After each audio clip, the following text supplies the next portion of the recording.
Manas 2024 ÖSS sınavımız 7 Temmuz 2024 günü saat 10.00'da başlayacak. İkinci oturumumuz da öğleden sonra 14.00'da başlayacak. Toplam sınavımıza başvuran aday sayısı 7.371.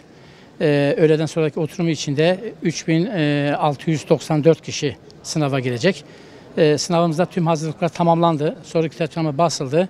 Şu anda pazar gününü bekliyoruz. Görevlendirmeler falan yapıldı. Sınavda görev alacak hocalarımız da hepsi de bilgilendirildi. Sınavla ilgili sınav yönergesi de üniversitemizin web sayfasında yayınlandı. Görevlendirilen hocalarımızın görev kağıtları da yine üniversitemizin web sayfasında 17.00'dan sonra ilan edilecektir. Umarım üniversitemiz için hayırlı uğurlu olur. Bu yıl bizde 7371 bala sınav tapşırdı. Egzaminге катталды. Анан булар деген 7 июль күнү саат 10'da биринчи ошол негизги сынактайбыз, ошол жерге киришет.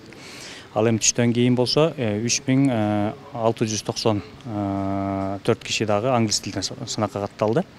Англис тили эмне үчүн керек дей тургандар болсо, булар биздин экономика жана башкаруу факультетинин окуу программасы бар.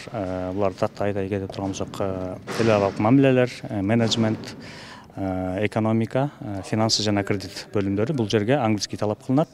Мындан сырткары гуманитарлык факультеттин англис тили жана адабияты жана ошондой эле кыргызча аңгызча котормочулук программаларына дагы, даярдоо программаларына дагы англисче талап кылынат. Демек, ушул бөлүмдөрдү өтөм деген, ушул программаларды окуйм деген балдар сөзсүз англис тилине кириши керек жана босого балдардан өтүш керек.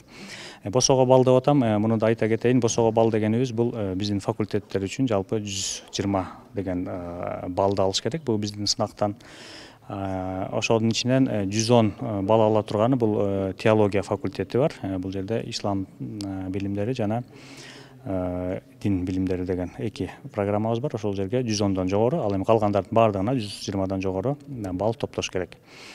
Анан англискийден болсо босого балыбыз 60 болуп эсептелет. Демек, ошолордун баарын өткөндөр бөлүм тандоо процессине катышат.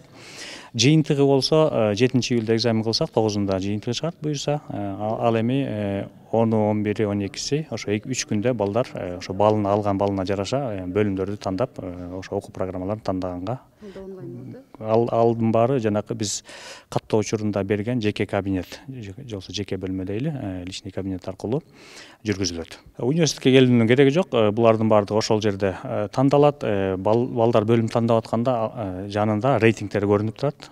Канча бал менен кайсы бала канча бал менен балдар тапшырып атат. Ошол жерде квота дагы бар. Ошо квотанын канчалык деңгээлде толду жана мен салсам кайсы жерге келем дегендей бир көзөмөл жүргүзө алат. Ошол рейтингти карап, анан бөлүм тандаш керек болот. Абитуриенттердин эми сынак учурунда көп кетирген катасы бул биз эми жана Exams Manas Education'ге бардык маалыматтарды койгонбуз. Сынак кантип бааланат жана башка дегендердин баарын ошону окушпайт да. Эки тилде тең бар. Анан көп кетирген каталары бул бизде деген 4 туура эмес жооп, 1 туура жоопту жоюп кетет. Бул эмне үчүн жасалат? Себеби бала билбей туруп жөн эле боеп койбосун. Ойлонуп, так эмесин жообун тапкандан кийин гана боеш керек да. Анан ошондо бала ойлонуп, анан эмесин балын алат. Кээ бир балдар жөн эле боеп кетип калат. Ал боеп жөн эле кетип калганда, демек көбүнчөсүн таппайт. Анан балы кемий берет да. Негизи экзамен учурунда балдар сөзсүз түрдө паспортун жана сынак баракчасын алып келиш керек. Андан башка жанына телефон, жанагы сумкалары, анан калькулятор, жана китеп, жана башка нерселерди алганга алып келбеш керек. Керек болсо калемди да биз өзүбүз беребиз. Демек, баланын алып келе турганы сынакка кирер учурда паспорт менен гана сынак баракчасы болду. Башка эч нерсе алып келбейт.